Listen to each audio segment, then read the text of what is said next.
Hello everyone, मैं स्वाति शर्मा स्वागत करती हूँ आप सबका अपने यूट्यूब चैनल पर। तो जैसा कि आप लोगों को पता है, हम लोग इंग्लिश की वॉल्यूम 1 कंप्लीट कर रहे हैं, जिसमें हम लोग 21 चैप्टर्स जो हैं वो कंप्लीट कर चुके हैं। आज हम लोग करेंगे 22nd चैप्टर, जिसका नाम है सुपरफ्लुअस एक्सप्रेशंस। तो सुपरफ्लुअस एक्सप्रेशंस के बारे में आज हम लोग इस चैप्टर में देखेंगे। एग्ज़ाम में यहाँ से जो है चीज़ें आती हैं, आपको पता ही होगा। जो हम छोटी छोटी गलतियाँ कर देते हैं एरर डिटेक्शन में, वो यहीं से हमारी अंडरस्टैंडिंग डेवलप होती है। तो ये चैप्टर भी इंपॉर्टेंट है, आपको करना चाहिए। हालांकि मैंने आपको बोला है कि आपको पूरी बुक ही करनी चाहिए, ठीक है, अगर आप कॉम्पिटिटिव एग्जाम की तैयारी कर रहे हैं और उसमें इंग्लिश आती है तो, ठीक है, खासकर एसएससी के लिए। तो बिना टाइम वेस्ट किए वीडियो को स्टार्ट करते हैं। बहुत ही छोटा सा चैप्टर है ये, इसको फटाफट से फिनिश कर लेते हैं। एक सेकेंड।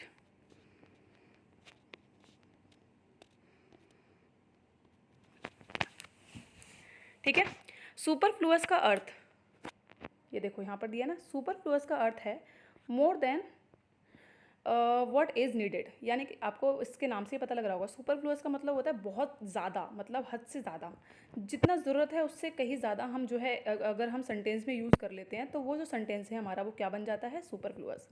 यानी जितना ज़रूरी हो उससे ज़्यादा का प्रयोग। ऐसे एक्सप्रेशंस गलत होते हैं, ठीक है। अगर हम किसी किसी सेंटेंस को सुपरफ्लुअस बना देते हैं तो हमारा जो सेंटेंस है वो ग्रामेटिकली रॉन्ग होता है, ठीक है।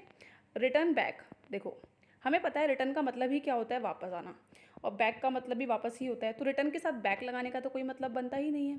तो यहाँ पर रिटर्न का अर्थ है वापस आना, इसलिए बैक का प्रयोग सुपरफ्लुअस हो जाएगा, ठीक है। हम कम बैक, गो बैक के स्थान पर रिटर्न बैक का प्रयोग नहीं कर सकते। हम बोल सकते हैं कम बैक, गो बैक, लेकिन रिटर्न बैक नहीं कर सकते। क्यों? क्योंकि रिटर्न का मतलब ऑलरेडी वापस आना होता है, ठीक है, और बैक का मतलब भी वापस ही होता है, ठीक है। ऐसा हम आदतन कर लेते हैं, पर ये गलत है। आपने यूजुअली देखा होगा इंग्लिश में जल्दी जल्दी बोलते टाइम हम ऐसे सेंटेंसेस यूज़ कर लेते हैं। हालांकि बहुत अच्छे खासे लोग जो इंग्लिश बोलते हैं वो लोग भी ये छोटी छोटी मिस्टेक्स कर लेते हैं। बट हम लोग कॉम्पिटिटिव एग्जाम की तैयारी कर रहे हैं, हम लोग ये मिस्टेक्स नहीं कर सकते, क्योंकि हमें हर एक चीज़ का ध्यान रखना है, ठीक है। तो यही चीज़ हम इस जो है चैप्टर में देखेंगे। देखो, निम्नलिखित शब्दों के साथ नॉट का प्रयोग ना करें, क्योंकि ऐसा करने से वाक्य क्या हो जाएगा, सुपरफ्लुअस हो जाता है। इन शब्दों के अर्थ में नॉट सम्मिलित होता है, अतः पुनः नॉट का प्रयोग इन्हें सुपरफ्लुअस बना देता है। तो ये जो शब्द हम देख रहे हैं ना, ये सभी जो हैं, ये शब्द आप ध्यान से देख लो, इनके अंदर ऑलरेडी एक नॉट छुपा होता है। ये नेगेटिव जो है आपके शब्द हैं, वर्ड्स हैं, इनके साथ आप कभी भी नॉट का यूज़ ना करें। वो जो सेंटेंस है आपका सुपरफ्लुअस हो जाएगा और वो इनकरेक्ट हो जाएगा ग्रामेटिकली। देखो जैसे कि अनटिल, अनलेस, हालांकि हम लास्ट चैप्टर्स में भी ये कर चुके हैं, ठीक है, बट ये स्पेशली हम सुपरफ्लुअस सेंटेंसेस के बारे में पढ़ रहे हैं, जिससे कि आप एग्जाम में याद रखो।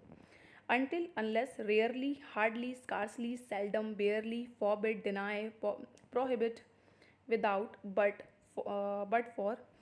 फॉर मतलब मीन्स विदाउट, ठीक है। बट फॉर का मतलब होता है मीन्स विदाउट, आपको याद रखना है, लेस्ट, ठीक है। तो ये सभी हम लास्ट चैप्टर्स में हालांकि कर चुके हैं, एक एक दो दो करके चीज़ें हर चैप्टर में दी हुई हैं, बट स्टिल हमें अब ये सारी चीज़ें देखनी है इस चैप्टर में। इनके साथ कभी भी नॉट का यूज़ ना करें। फर्स्ट ऑफ ऑल एग्जाम्पल देखते हैं। ही डिड नॉट डिनाई, देखो हमने देखा डिनाई, डिनाई का मतलब ऑलरेडी डिनाई में एक नॉट छुपा हुआ है, हम ऊपर देख चुके हैं इस शब्द को, ठीक है। यहाँ पर तो हमने यहाँ पर नॉट का यूज़ जो किया ये गलत है। He had not stolen my watch, तो नॉट स्टोलन को स्टोलन में परिवर्तित करें। उसने डिनाई नहीं किया, उसने डिनाई नहीं किया दैट, उसने देखो अपने यहाँ पर देखो ये सही है, एक सेकेंड, ठीक है। देखो सेंटेंस को समझने की कोशिश करना। ही डिड नॉट डिनाई, उसने इनकार नहीं किया that he had not stolen my watch. अब इसमें क्या बोला है, सेंटेंस में क्या बोला है पहले मैं वो बताती हूँ आपको। उसने इनकार नहीं किया कि उसने उसकी वॉच नहीं चुराई है, तो दो बार नॉट आ गया, तो दो बार नॉट नहीं आएगा। हम ऐसा कह सकते हैं उसने इनकार, इस बात से इनकार नहीं किया कि उसने उसकी वॉच चुराई है। तो यहाँ पर हम इसको पॉजिटिव में लेंगे सेंटेंस को, क्योंकि ऑलरेडी हम यहाँ पे नॉट यूज़ कर चुके हैं। तो आप सेंटेंस के भाव को समझो पहले, तो आपको ये समझ में आएगा कि इसमें गलती क्या है। He did not deny that he had stolen my watch, ठीक है। उसने इनकार नहीं किया, इस बात से उसने इनकार नहीं किया कि उसने मेरी वॉच चुराई है। तो नहीं चुराई है हम नहीं बोलेंगे, ठीक है, सुपरफ्लुअस हो जाएगा सेंटेंस। देखो, unless you will work hard you will not succeed. देखो हमने ऑलरेडी यहाँ पे अनलेस का यूज़ कर लिया है, ऊपर से यहाँ पे हमने नॉट का भी यूज़ कर लिया है, ठीक है। जब तक आप हार्डवर्क नहीं करोगे, आप success, you will not succeed. अब देखो विल नॉट वर्ब को हम क्या वर्क में परिवर्तित करेंगे। देखो हमने ऑलरेडी क्या यूज़ कर लिया है, अनलेस यूज़ कर लिया है। अनलेस यू वर्क हार्ड, जब तक आप हार्ड वर्क नहीं करोगे, क्योंकि अनलेस में नॉट छुपा हुआ है आपका। अनलेस यू वर्क हार्ड का मतलब है जब तक आप हार्ड वर्क नहीं करोगे। मेरी बात को ध्यान से समझना, ठीक है। तो ऑलरेडी जब अनलेस यू वर्क हार्ड का मतलब ये है, तो हमने नॉट क्यों लगाया है, तो ये आपका सुपरफ्लुअस हो गया, तो इसको हटाना पड़ेगा। Unless you work hard you will not succeed. जब तक आप हार्ड वर्क नहीं करोगे आप सक्सेस नहीं प्राप्त कर सकते, सक्सीड नहीं होगे। नेक्स्ट देखते हैं, not until the train gets the signal. ठीक है, नॉट अंटिल, यहाँ तो आपको साफ ही पता लग गया होगा क्या गलती है। Will it leave the platform. देखो देखो यहाँ पर देखो, not until the train gets the signal will it leave the platform. ठीक है, तो यहाँ पर आप देख रहे हो हमने ऑलरेडी अंटिल का यूज़ कर लिया, तो हम नॉट का यूज़ नहीं करेंगे यहाँ पे। Until the train gets the signal will it leave the platform, simply sentence ये होगा। ठीक है, उसके बाद हम नेक्स्ट देखते हैं। देखो निम्नलिखित शब्दों के साथ बैक का प्रयोग ना करें। अब आगे के कुछ शब्द हैं, इनके साथ हम लोगों को बैक का यूज़ नहीं करना चाहिए। जैसे हमने अभी रिटर्न देखा, इनके अर्थ में बैक सम्मिलित होता है। जैसे ऊपर वालों में सब में नॉट जो है वो सम्मिलित था, नॉट जो था ऑलरेडी छुपा हुआ था, इनमें बैक छुपा होता है। जैसे recede, return, retract, retreat, withdraw, recall और ये रीइंबर्स। ठीक है, तो ये सभी जो शब्द हैं, इन सभी के अंदर क्या है, आपका क्या छुपा हुआ है, बैक छुपा हुआ है। ये शब्द आपको जो दिए हुए हैं ना ब्लैक में, ये सभी आपको रटने पड़ेंगे, याद रखने पड़ेंगे, इनको बार बार रिवाइज करना पड़ेगा।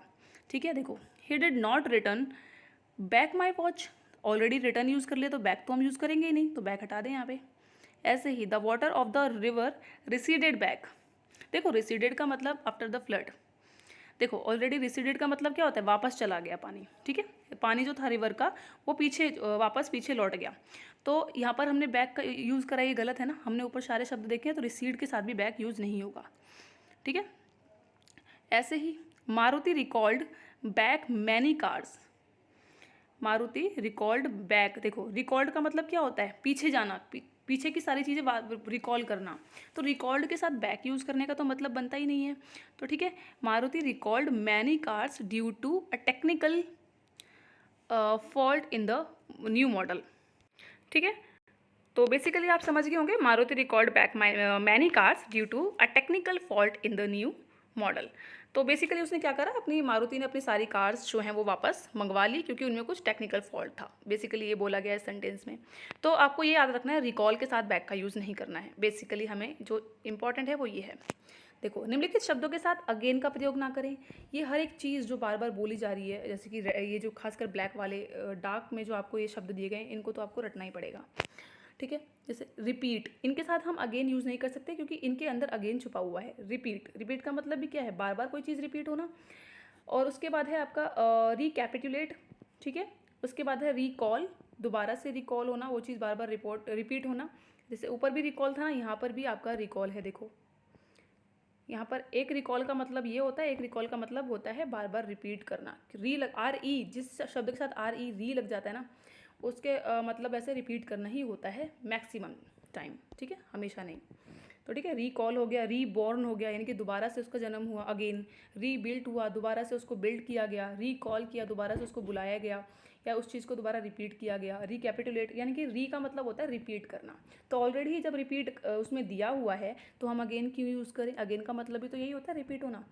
तो देखो यहाँ पर आई रिकैपिटुलेटेड द लेसन्स अगेन। देखो अब यहाँ पर रिकैपिटुलेटेड आपने यूज़ कर लिया, तो लेसन्स अगेन क्यों लगा हो गया। I recapitulated the lessons before taking the exam.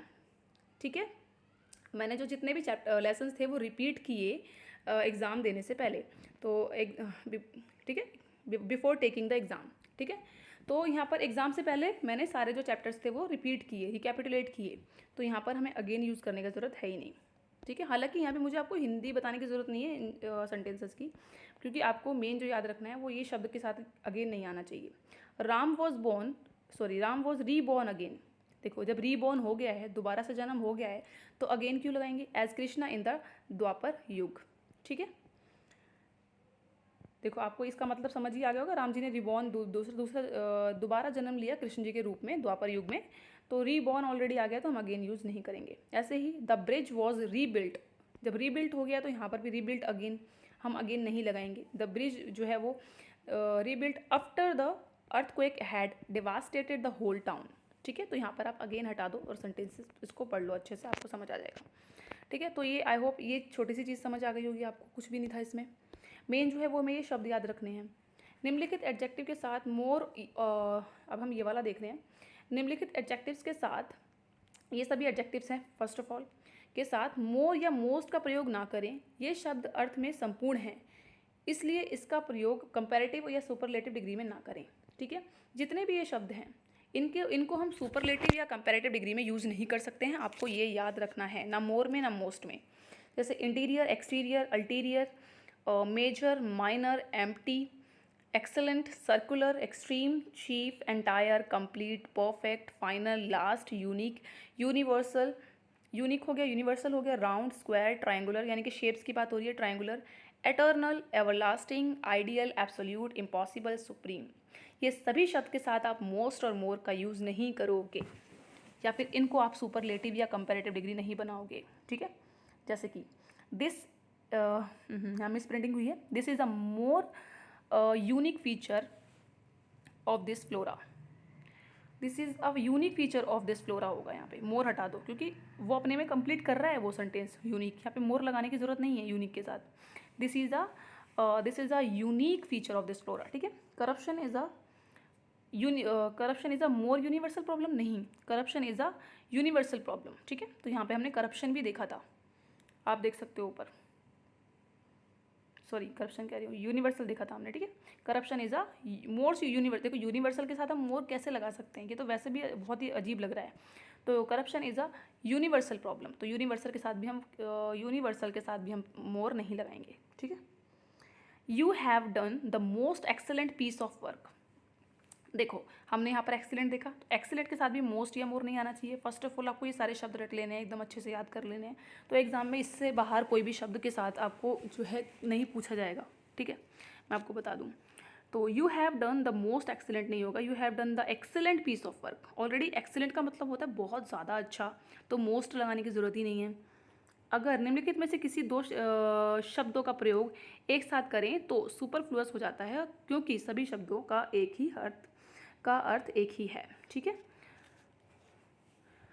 तो आप जो हमने ऊपर दिए ना नीचे, sorry I am really sorry, ये नीचे सेंटेंसेस नीचे आ रहे हैं, ये आगे की बात बोली गई है। आगे जो हम पढ़ेंगे ना, निम्नलिखित शब्दों में से किसी दो शब्दों का प्रयोग, आगे देख लेते हैं, पहले मैं आपको आगे बता दूंगी। देखो ये जो शब्द है ना, इन शब्दों में से किसी का भी हम, इनमें से किसी को भी दो को हम साथ में यूज़ नहीं कर सकते। अगर हमने इनमें से दो को किसी भी दो को एक साथ यूज़ कर लिया तो वो सेंटेंस सुपरफ्लुअस हो जाएगा। ठीक है, जैसे suppose, if, in case, would that या शुड। ठीक है, अगर शुड का अर्थ इफ़ है तो, ठीक है, जैसे कि मतलब शुड का अर्थ इफ़ होना चाहिए, तभी हमारा जो है ये लागू होगा रूल।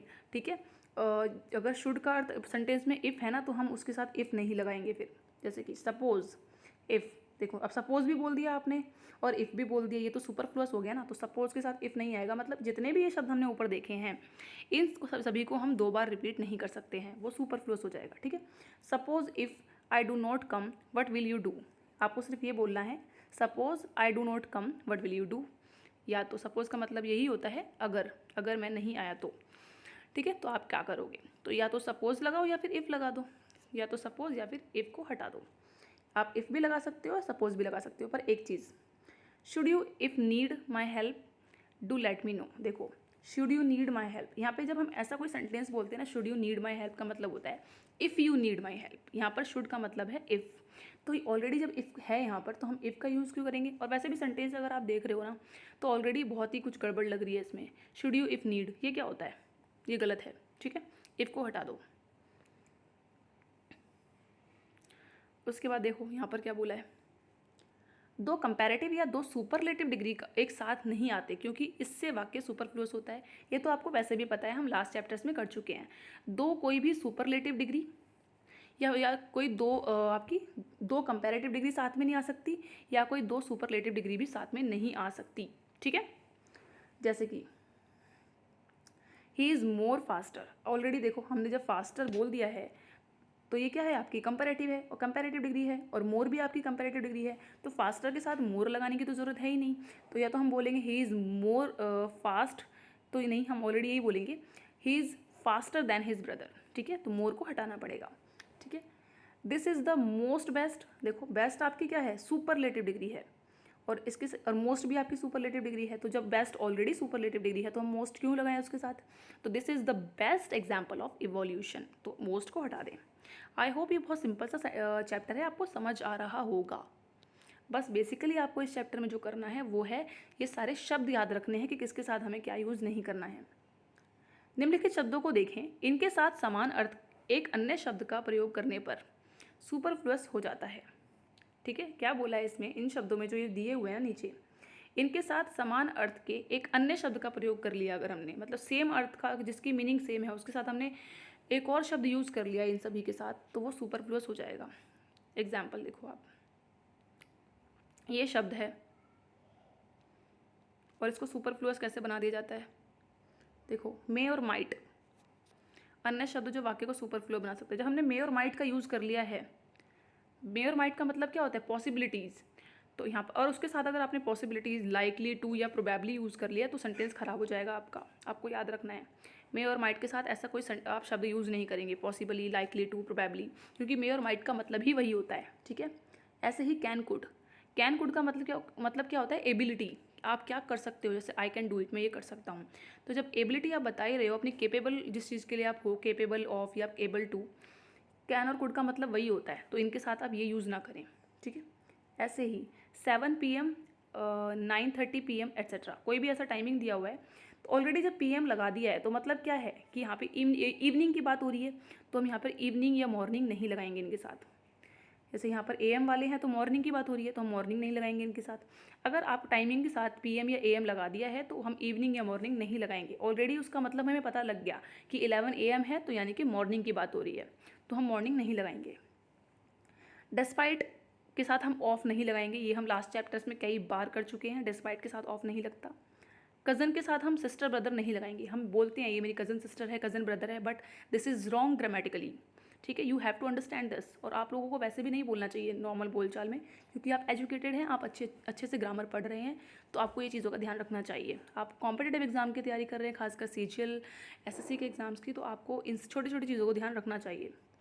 कॉन्सेंसस, कंसेंसस के साथ आप ओपिनियन, देखो कंसेंसस का ऑलरेडी मतलब ओपिनियन ही होता है, तो कंसेंसस के साथ आप ओपिनियन ना लगाएं। ठीक है, कंसर्ट या स्पाउस, ठीक है, कंसॉर्ट या स्पाउस, तो ऑलरेडी इसका मतलब क्या होता है, कंसॉर्ट, एक मिनट, ठीक है, तो कंसॉर्ट या स्पाउस का मतलब यही होता है हमारा जो पार्टनर होता है, हमारा लाइफ पार्टनर जो होता है, जैसे हस्बैंड या वाइफ, तो कंसॉर्ट का मतलब बेसिकली वाइफ होता है, स्पाउस का आपका मतलब हो जाता है हस्बैंड, अगर बेसिकली देखें तो, हालांकि दोनों ये आपका मिक्स है, हस्बैंड वाइफ। ठीक है, तो वैसे ही आप देखोगे सिबलिंग, सिबलिंग को अगर हमने बोल दिया है तो उसके साथ ब्रदर सिस्टर नहीं लगाएंगे, क्योंकि सिबलिंग का मतलब ही होता है ब्रदर और सिस्टर। ऐसे ही अवेट, अवेट का मतलब होता है फॉर। ठीक है, अवेट मतलब किसी के लिए, तो इस ऐसे ही काइंडली के साथ आप प्लीज़ ना लगाएं, क्योंकि हम अवेट यूज़ कर रहे हैं तो फॉर का यूज़ नहीं करेंगे, वैसे ही काइंडली यूज़ कर रहे हैं तो हम प्लीज़ नहीं बोलेंगे, ऑलरेडी हम बोलते हैं ना kindly have your attention please, ऐसे कुछ बोलते हैं ना, हैव योर अटेंशन प्लीज़, तो मतलब आप समझ रहे हो मैं आपको कैसे बताऊँ, अगर हम किसी सेंटेंस में काइंडली का यूज़ कर रहे हैं ना तो वहाँ पर प्लीज़ का यूज़ नहीं करेंगे। ठीक है, या तो आप काइंडली बोलो या फिर आप प्लीज़ बोलो। ठीक है, तो आपने देखा होगा बहुत सी जगह पे काइंडली के साथ प्लीज़ लास्ट में यूज़ कर लेते हैं, बट आपको नहीं करना है, वो गलत होता है। रिक्वेस्ट, रिक्वेस्ट का मतलब ऑलरेडी प्लीज़ और काइंडली इन दोनों का मतलब क्या होता है, रिक्वेस्ट ही होता है, तो रिक्वेस्ट के साथ आप ये दोनों यूज़ नहीं करेंगे। Rain cats and dogs, rain cats and dogs का मतलब होता है like.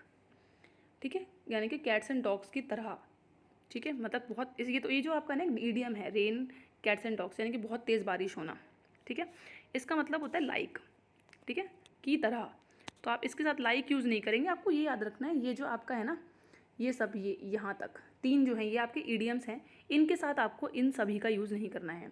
Rain cats and dogs की तरह लाइक के साथ लाइक का यूज़ नहीं करना, बैग एंड बैगेज के साथ आपको विद का यूज़ नहीं करना, टूथ एंड नेल के साथ आपको विद का यूज़ नहीं करना, आपको ये याद रखना है। अगर सेंटेंस में ये ईडियम्स यूज़ होते हैं तो आपको इन सब का यूज़ नहीं करना। ऐसे ही फ्ली, फ्ली का मतलब होता है कहीं दूर भग जाना, उड़ जाना, तो ऐसे ही अवे हम इसके साथ यूज़ नहीं कर सकते फ्ली के साथ, ठीक है। ओ गॉड, कावर्ड, ठीक है। तो कावर्ड का देखो man, boy etcetera, coward noun है, इसलिए कावर्ड के बाद कोई नाउन नहीं आएगा, ठीक है। तो कावर्ड के साथ ऑलरेडी एक नाउन है, एक नाउन के साथ दो नाउन नहीं आ सकते हैं, आपको पता है एक साथ, तो वो सुपरफ्लूअस हो जाता है। तो कावर्ड के साथ कोई भी मैन या बॉय या कुछ भी नाउन यूज़ ना करें, ठीक है। ट्विंस, ट्विंस या ट्रिपलेट, अगर देखो ट्विंस का मतलब टू होता है तो हम टू यूज़ नहीं कर सकते उसके साथ, ट्रिपलेट का मतलब तीन होता है तो हम थ्री यूज़ नहीं कर सकते हैं, तो सुपरफ्लूअस हो जाएगा। फ्रेंड, फ्रेंड के साथ हम म्यूचुअल यूज़ नहीं कर सकते हैं, देखो sorry mutual, use word common, आप ये नहीं बोल सकते म्यूचुअल फ्रेंड। अब आप बोलोगे हमने फेसबुक पे देखा है, हमने इंस्टाग्राम पे देखा है, म्यूचुअल फ्रेंड्स जो है आपका ये जो शब्द देखने को मिलता है, लेकिन आपको समझना पड़ेगा ग्रामेटिकली ये इनकरेक्ट है। आप मॉडर्न इंग्लिश में जो लोग बोलते हैं वो बहुत सारी चीज़ें जो है इनकरेक्ट बोलते हैं, थोड़ा मॉडर्न दिखने के लिए, थोड़ा ज़्यादा स्टाइलिश दिखने के लिए इंग्लिश बोलते हुए वो यूज़ कर लेते हैं, बट आपको फ्रेंड के साथ म्यूचुअल यूज़ नहीं करना है, ठीक है। फ्रेंड के साथ आपको यूज़ करना है कॉमन फ्रेंड, ठीक है। ऐसे ही एग्रीमेंट के साथ आपको यूज़ करना है, म्यूचुअल यूज़ नहीं करना है, म्यूचुअल एग्रीमेंट नहीं है। देखो फ्रेंड का मतलब क्या है, एक आपसी आपका जो सामंजस्य होता है वही तो आपका दोस्त बनता है। ऐसे ही एग्रीमेंट भी क्या होता है, एक सामंजस्य बनना होता है, तो म्यूचुअल का मतलब भी सामंजस्य बनना ही होता है, तो दो चीज़ एक साथ कैसे यूज़ कर सकते हैं, ठीक है। रिलेटिवली या कंपैरेटिवली के साथ हम बेटर यूज़ नहीं करेंगे, फास्टर यूज़ नहीं करेंगे, ठीक है। तो ऑलरेडी हमने रिलेटिवली बोल दिया, कंपैरेटिवली बोल दिया, तो हम पॉजिटिव डिग्री का प्रयोग करें, ना कि कंपैरेटिव डिग्री का, ठीक है। बेटर नहीं बोल सकते, हम गुड बोल सकते हैं, रिलेटिवली गुड, कंपैरेटिवली फास्ट, है ना। फास्टर नहीं बोलेंगे, कंपैरेटिवली फास्टर नहीं बोलेंगे, क्योंकि ऑलरेडी ये हमने कंपैरेटिवली बोल दिया है यहाँ पे, ठीक है। आई होप चीज़ें समझ आ रही होंगी, मैं अपनी तरफ से कोशिश कर रही हूँ कि आपको समझ आए। द रीज़न वाई ब्लंडर, देखो अगर कहीं किसी सेंटेंस में आ गया the reason why, the reason why अगर आ गया है तो बिकॉज नहीं लगाना है, ठीक है, क्योंकि ऑलरेडी रीज़न आ गया है ना, तो बिकॉज की ज़रूरत नहीं है। ऐसे ही ब्लंडर, ब्लंडर का मतलब होता है बहुत बड़ी गलती, बहुत बड़ी मिस्टेक, तो ब्लंडर के साथ कभी भी बिग या ह्यूज का यूज़ ना करें, यहाँ से एग्जाम में क्वेश्चन बहुत आता है, ठीक है, कि ब्लंडर से पहले बिग ब्लंडर या ह्यूज ब्लंडर ऐसे लगा देते हैं, नहीं, ठीक है, क्योंकि ब्लंडर का मतलब ऑलरेडी होता है बहुत बड़ी गलती, ठीक है। यहाँ तक कि स्लाइट या स्मॉल का भी प्रयोग ब्लंडर के साथ ना करें, क्योंकि ये विपरीत अर्थ के होंगे, ठीक है, क्योंकि ब्लंडर का अपने आप में ही मतलब है बहुत बड़ी गलती, तो स्लाइट कोई मिस्टेक, स्लाइट मिस्टेक बोल सकते हो, स्मॉल मिस्टेक बोल सकते हो, पर ब्लंडर नहीं बोल सकते, ठीक है। टेल, टोल्ड, टेल के साथ या टोल्ड के साथ हम टू नहीं लगाते हैं, शी टोल्ड मी ये नहीं बोलेंगे, शी टोल्ड टू मी ऐसे नहीं बोलेंगे, she told me. See preposition, prepositions है ना, प्रेपोजिशन हम लोगों ने देखा हुआ है ना। Certain verbs are followed by to when an object follows and certain verbs do not, ठीक है। कुछ ऐसे वर्ब्स हैं जिसके साथ हमारा टू यूज़ होता है, पर कुछ के साथ नहीं होता है, ठीक है।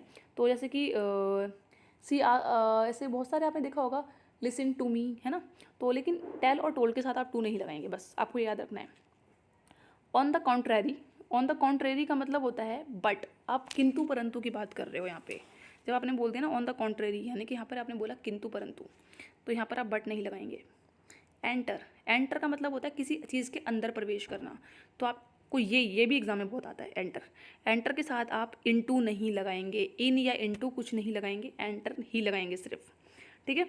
एक्सीड, एक्सीड का मतलब होता है बहुत ज़्यादा, more than enough, more than enough, तो आप मोर देन नहीं लगाएंगे उसके साथ। रिलेटेड टू, कंसर्न्ड विद मतलब होता है रिगार्डिंग, ठीक है। तो आप देखिए इसको याद रखना पड़ेगा आपको, रिलेटेड टू और कंसर्न्ड विद के साथ आप, कंसर्न्ड विद के साथ आप रिगार्डिंग नहीं लगाएंगे। तो ये कुछ छोटी छोटी चीज़ें थी जहाँ से आपकी अंडरस्टैंडिंग जो है डेवलप होती है। एग्जाम में आप जब बैठते हैं तो आपको समझ आना चाहिए कि सेंटेंस में जब एक ही चीज़ इन चीज़ों के साथ ये, जैसे कि ये शब्द दिए हुए हैं और ये आ जाएँ, तो आपको समझ जाना चाहिए कि ये जो आपका सेंटेंस है ये इनकरेक्ट है यहाँ से, ठीक है। आई थिंक यही बचा है, हाँ ठीक है, थोड़ा सा बचा, ये कर लेते हैं फटाफट से। ब्रीज, ब्रीज का मतलब क्या होता है आपको पता ही है, बहुत तेज़ हवा चलना, ठीक है। तो सॉरी, क्योंकि ब्रीज का अर्थ है हल्की बहती हुई हवा, सॉरी वो तो ब्लंडर, वो अलग होता है, ब्लिज़ार्ड होता है, सॉरी। ब्रीज का मतलब होता है हल्की हल्की हवा, हल्की बहती हुई हवा, ठीक है, यहाँ पर दिया हुआ है ब्रीज का अर्थ है हल्की बहती हुई हवा। तो अब जब ऑलरेडी वो लाइट है तो आप लाइट का यूज़ नहीं कर सकते उसके साथ, पहली बात। और स्ट्रॉन्ग ब्रीज भी नहीं बोल सकते क्योंकि उसका शब्द ही अर्थ ही बदल जाएगा, ठीक है। क्योंकि स्ट्रॉन्ग ब्रीज के लिए एक शब्द होता है, शायद ब्लिज़ार्ड ऐसे कुछ होता है, मैं आपको बता दूंगी बाद में, ठीक है, मुझे याद नहीं आ रहा। ऐसे कोई एक शब्द होता है, बहुत तेज़ हवा जब आंधी तूफान आता है उसके लिए ब्लिज़ार्ड ही होता है आई थिंक। एक सेकंड में बता देती हूँ देख के। नहीं, ब्लिज़ार्ड का मतलब होता है बर्फ़ का तूफान जो होता है बहुत तेज़ से आता है, ठीक है। तो आप बोल सकते हो स्ट्रॉन्ग विंड, जो बहुत तेज़ से हवाएं चल रही होती हैं उनको स्ट्रॉन्ग विंड्स बोल सकते हो। लेकिन ब्रीज का मतलब होता है हल्की हवाएं, इनके साथ लाइट यूज़ नहीं कर सकते, स्ट्रॉन्ग भी यूज़ नहीं कर सकते, आपको बेसिकली याद रखना है। आई होप आप समझ गए होंगे। कम अक्रोस, कम अक्रोस का मतलब होता है यहाँ पर कम अक्रोस के साथ आपको विद नहीं लगाना है, आपको याद रखना है ये चीज़। कम अक्रोस के साथ आपको सडनली भी नहीं लगाना, ठीक है, क्योंकि इसका ऑलरेडी मतलब होता है एकदम से टकरा जाना किसी के साथ एकदम से टकरा जाना। तो सडनली ऑलरेडी इसके अंदर आ गया और साथ टकरा जाना भी इसमें आ गया, तो विद भी नहीं लगाएंगे, सडनली भी नहीं लगाएंगे। यूनिवर्सली, एवरीवेयर, यूनिवर्सली का मतलब क्या है, पूरे दुनिया में हर जगह जो चीज़ यूज़ होती है, हर जगह यूज़ होती है, तो उसके साथ हम यूनिवर्सली लगाते हैं उसके लिए। तब यूनिवर्सली का मतलब क्या है, एवरीवेयर, तो आप एवरीवेयर यूज़ नहीं कर सकते, ठीक है। ठीक है, तो आप एवरीवेयर यूज़ नहीं कर सकते। यूनिवर्सली का मतलब भी क्या है, हर जगह, एवरीवेयर। और यूबिक्विटस का मतलब क्या होता है, इसका मतलब भी ये होता है यूनिवर्सली, हर जगह। और ओमनी प्रेजेंट मतलब भी जो हर जगह प्रेजेंट है। जैसे कि भगवान को हम परमात्मा को बोलते हैं ना, परमात्मा is God is omnipresent, हर जगह प्रेजेंट है। तो जो चीज़ हर जगह है ऑलरेडी, तो उसके साथ हम ये शब्द क्यों लगाएं उसका। और यूनिवर्सली का मतलब भी यही है सेम। तो हम इन दो शब्दों को एक साथ नहीं ले सकते, या तो आप ये यूज़ करो, ये यूज़ करो, या ये यूज़ करो, या फिर ये, सिर्फ एक चीज़। अप्रोच, नियर, ठीक है, अप्रोच के साथ आप नियर नहीं लगाएंगे, ठीक है। उसके बाद है थ्रो आउट, थ्रो आउट के साथ होल नहीं लगाएंगे। थ्रो आउट का मतलब ही ऑलरेडी होल ही उसमें छुपा होता है। इलस्ट्रेट, इलस्ट्रेट मतलब ही इलस्ट्रेट के साथ आप अबाउट नहीं लगाएंगे, ये आपको याद रखना है। द थिंग और एनी अदर नाउन, कोई भी आपने लगा दिया द थिंग और एनी अदर नाउन के साथ आप what is not preceded by any antecedent, ठीक है।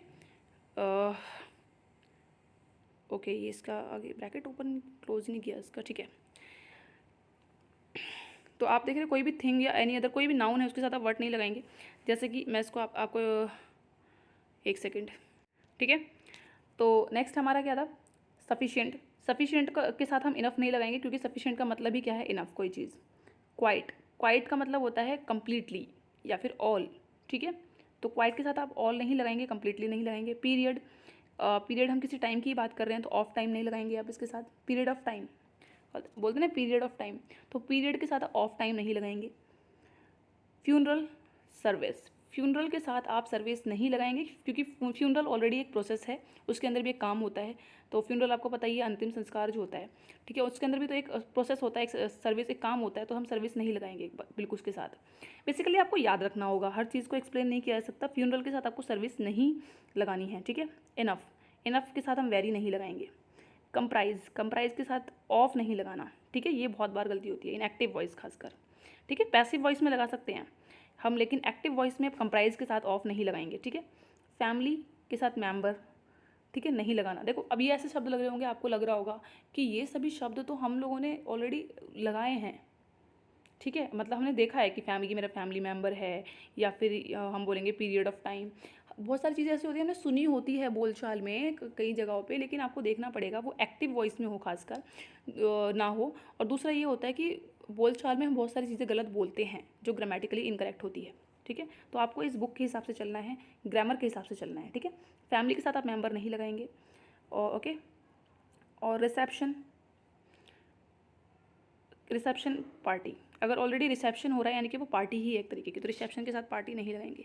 एक रिसेप्शन पार्टी में गए थे हम लोग, तो रिसेप्शन पार्टी क्या है, हम रिसेप्शन में गए थे, सिर्फ इतना बोलो, ठीक है। मेरे फैमिली मेम्बर है, आप ये नहीं बोलोगे मेरे फैमिली मेम्बर है, आप बोलोगे कि ये मेरी फैमिली है, ठीक है।